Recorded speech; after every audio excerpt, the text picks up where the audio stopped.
Australia and China are nearly 5,000 miles apart. But in the last 20 years, the two nations have become far more connected than anyone could have imagined. Every year, Australia exports around $200 billion worth of products to China. And in the last 2 decades, over 1.2 million Chinese citizens have travelled to Australia to study or set up home. On the surface, this is a partnership which has been enormously lucrative for both countries, creating jobs and fostering economic growth. Yet behind the scenes lies a different reality.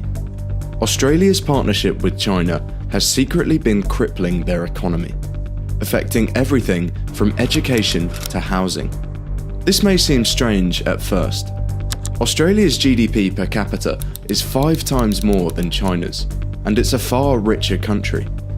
But what started as a lucrative opportunity for Australia has transformed into a crippling dependence on the world's second largest economy. In 2024, over a third of Australia's exports went to China, more than to Japan, India, South Korea, and even the United States combined. Across the country, entire industries and millions of jobs depend on Chinese trade. Even Australia's universities lean heavily on Chinese students to keep their doors open. And property in many of Australia's busiest cities is being squeezed by outside investment. But this is just the start. Key ports, mines, agricultural land, water and energy companies, and even state-sponsored schools are owned by Chinese interests, providing not just an economic risk, but leverage and influence for the Chinese state. Meanwhile, Chinese buyers dominate the property market, spending over $93 million a day on prime real estate. Today, almost every aspect of Australian life now has Chinese influence, even down to paying with Afterpay. But as the Chinese economy slows, one thing is becoming clear. This partnership hasn't made Australia better off, it has made it poorer and more vulnerable. So how did this happen? And is there anything Australia can do to save its economy from this crippling addiction? Aside from making Australia poorer, this also places them at the mercy of the largest effective dictatorship in the world. This isn't easy for many Australians to stomach, but it wasn't always like this. In fact, there once was a time when China was reliant on Australia. To see how a relationship which appears so lucrative is slowly breaking the country, we first need to go back in time. By the year 2000, things in China were changing. Gone were the days of hardline communist policies, and the country was beginning to open to the world, accepting foreign investment, encouraging private business, and setting the stage for one of the most rapid economic transformations in human history.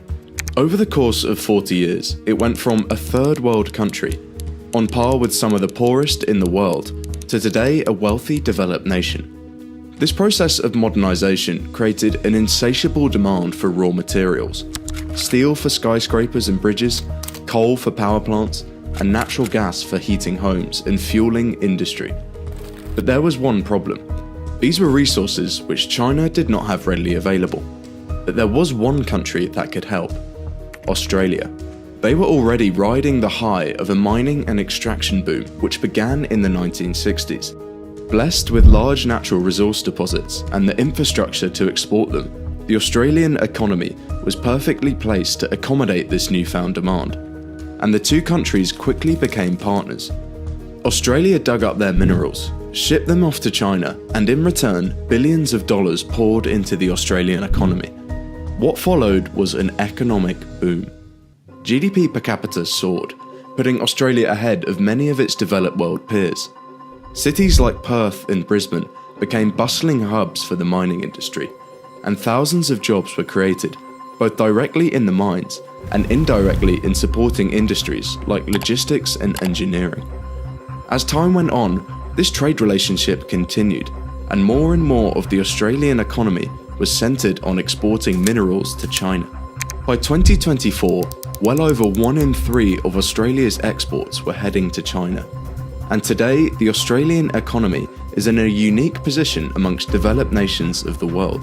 Most major economies like the United States or the UK rely on selling services, things like financial and legal advice to drive their economy. But Australia is a little different. Their service sector is underdeveloped. Only around 60% of their outputs come from selling services like this. This may sound like a lot, but it is significantly lower than other countries.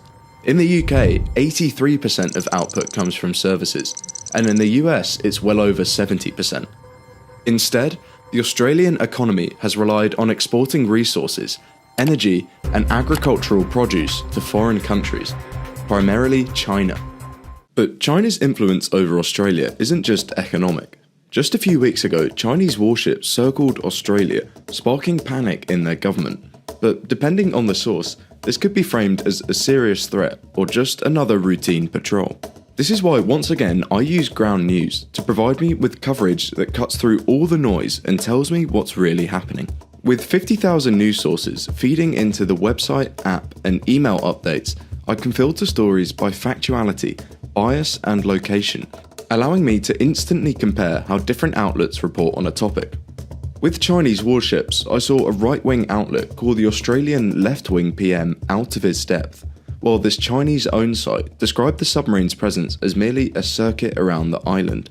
Without knowing the ownership and motives behind these outlets, spotting bias would be way harder. And that's why I also use their blind spot feature every day to make sure I'm getting a wide range of news that is often left out by media outlets on both the left and the right. Something which is so important today as the world is becoming even more polarised. If you want to stay ahead and cut through the noise, you can scan the QR code on screen or head to ground.news/invisible to get 40% off the Vantage plan. It's what I use to get unlimited insights into global news, and I highly recommend it. Click the link in the description to learn more. Now let's get back to looking at Australia's economic relationship with China. For a while, this worked well, and in the 30-year period from 1990 to 2020, Australia's economy didn't have one full-blown recession. Even if other sectors faltered, exporting goods to China protected the economy. Australia achieved the remarkable feat of escaping the savings and loans crisis of the 90s, the dot-com bubble of the 2000s, and even the 2008 financial crisis. As China transformed into a global superpower, Australia thrived by riding the wave of its success. This momentum seemed unstoppable, until it wasn't. An aging population, declining exports, and a struggling real estate sector have slowly been crippling the Chinese economy. In 2024, estimates suggest it only grew by 2.8%. This by no means a bad pace, but well below its double-digit growth rates of the past 20 years. And while this is bad for China, it is especially problematic when your future success has been underpinned by these growth rates. And nowhere is the impact of this slowdown being felt more than in Australia. Exports to China, once the backbone of the economy, are in freefall. $100 billion is expected to be lost in just the next 4 years alone, cutting export revenues by a quarter. For context, when the UK left the EU, this figure was only around 6%. This has already had crushing effects on the mining and agricultural sectors, two pillars of the Australian economy. But unfortunately for Australia, this is just the beginning. Polling has indicated that more than half of companies would cut jobs if exports to China fell, especially in resource-heavy regions. And when you look at a map of Australia, you realise these are everywhere. Take Pilbara, located in Western Australia. It is almost entirely centred around resource extraction. Over half of the jobs in the region come from mining iron, and of all the mining done in the area, almost 80% is sold to China. But this is just one of many, and it doesn't take long to realise this is a nationwide problem. The Barwon region sells dairy products, of which 40% goes to China, and these towns are littered across the country, where sometimes up to 70% of exports goes to China. The once golden trading opportunity has turned from a blessing to a curse. But while Australia opened up trade with China, it also exposed itself to another vulnerability. Money flowing from China has also been drastically changing another aspect of Australian life. Their economic boom has created a new social group, the investor class. Owners of enormously profitable Chinese businesses looking for new regions to invest and grow their wealth. Their solution? Australia. The nation was perfect. It already had well-developed institutions to support these investors and wasn't plagued by political instability. Plus, it was also much nearer than other Western nations, which gave it another advantage, but more on that later.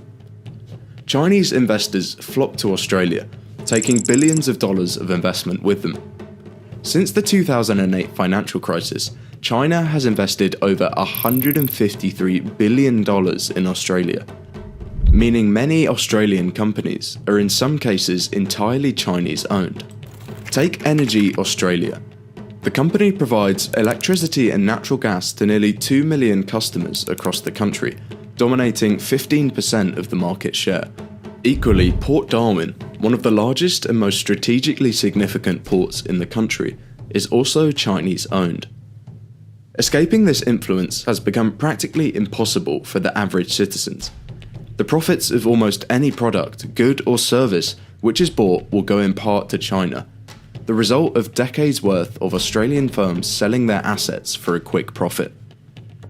And this ultimately comes at the expense of the country's wealth. By sending profits abroad, it is China, rather than Australia, that is getting rich from the industry. But it's not only companies which Chinese buyers are interested in, but property too. In a typical year, the nation will invest upwards of $3.5 billion in Australian real estate, more than the next 10 countries combined.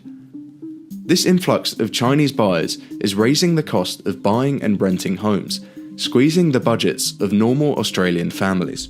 Take an area like Toorak, a picturesque suburb located in the heart of Melbourne.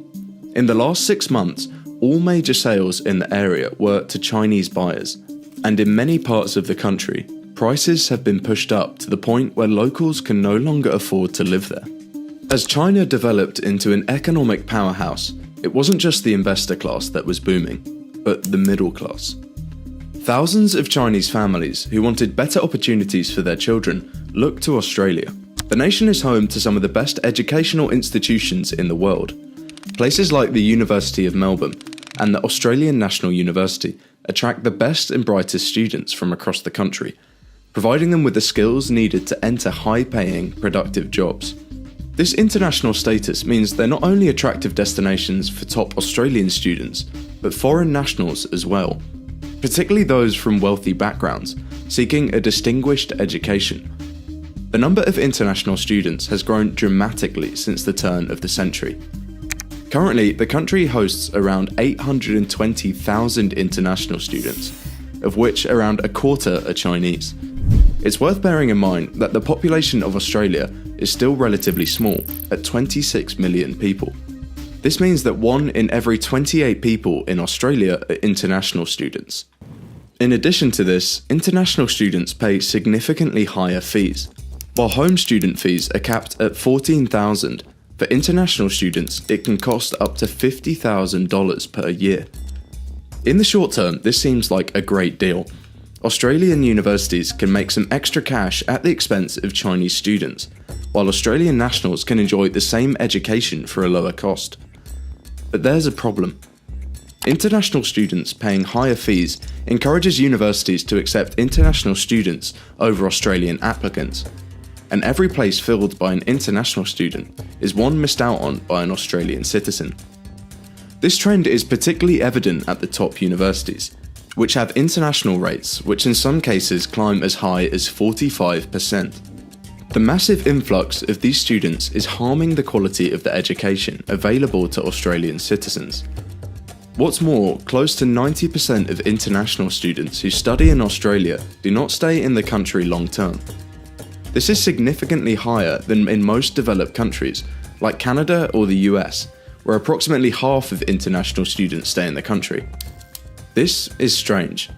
A loss of talent at this scale usually only occurs in developing countries, where highly skilled workers leave in search for better opportunities abroad. However, Australia's unique relationship with China has led to a similar crippling effect. This dominance has meant that the valuable skills taught at university, crucial for building a dynamic, service-based economy, are not retained in Australia. Instead, international students return home after education at Australia's top universities, taking their skills with them. It is these skills which, in the face of slowing exports to China, the country needs to shift towards. But due to heavy reliance on international students, the economy may find itself short-staffed to pull off such a transition. And it's not just businesses and the education sector that have become dependent on Chinese buyers, but also Australia's own government. Throughout China's economic boom years, Australia's government generated huge amounts of revenue through taxing exports to China. Money which the government uses to pay for healthcare, education and its military. But just like businesses, this reliance has left the Australian government at the mercy of Chinese economic performance. As the Chinese economy slows, tax revenue is projected to be reduced by $8.5 billion per year. For context, Australia's total defence spending is only $34 billion.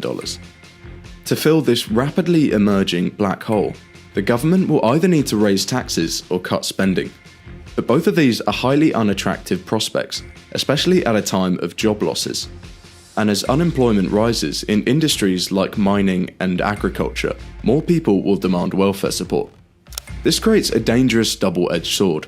The dual impact of reduced revenue and higher welfare demands poses a risk for economic stability, which the country has enjoyed for the past 30 years. At best, it will slow the economy to a halt, and at worst, push Australia into a full-blown recession. What started as a golden opportunity, a partnership that brought wealth, jobs and growth, has turned into a precarious reliance on a single growing economy. From mining and agriculture to education and infrastructure, almost every corner of Australian life is tied to China in some way. And while this relationship has undoubtedly shaped modern Australia, it's also left the country vulnerable, and the cracks are starting to show. Job losses, budget shortfalls, and a lack of control over critical industries are all warning signs that this dependency isn't sustainable. With all of this in mind, this is by no means a lost cause. Australia is still one of the richest countries in the world, and it has a range of options. Diversifying trade partners, investing in emerging industries, and focusing on keeping skilled talent at home are just a few steps the country can take to break free from this over-reliance. And with the right economic policy, the nation can shift away from its current trajectory. But given the current path of the government over the last 20 years, this seems unlikely.